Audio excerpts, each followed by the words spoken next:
পবিত্র ও মহান সে সত্তা, যিনি সব কিছুকে জোড়ায় জোড়ায় পয়দা করেছেন, চাই তা জমিনের উৎপন্ন উদ্ভিদ থেকে হোক কিংবা হোক স্বয়ং তাদের নিজেদের থেকে, অথবা এমন সব সৃষ্টি থেকে হোক যাদের সম্পর্কে মানুষ এখনো আদৌ কিছু জানেই না।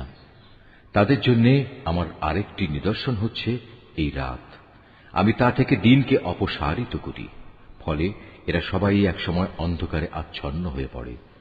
সূর্য তার জন্য নির্ধারিত সুনির্দিষ্ট গণ্ডির মাঝে আবর্তন করে। এটা হচ্ছে মহাপরাক্রমশালী সর্বজ্ঞ আল্লাহ তাআলারই সুনির্ধারিত নিয়ন্ত্রণ ব্যবস্থা। আরও রয়েছে চাঁদ, তার জন্য আমি বিভিন্ন কক্ষ নির্ধারণ করেছি। কক্ষ পরিক্রমণের সময় ছোট হতে হতে তা একসময় এমন ক্ষীণ হয়ে পড়ে যেন তা পুরনো খেজুরের একটি পাতলা ডাল।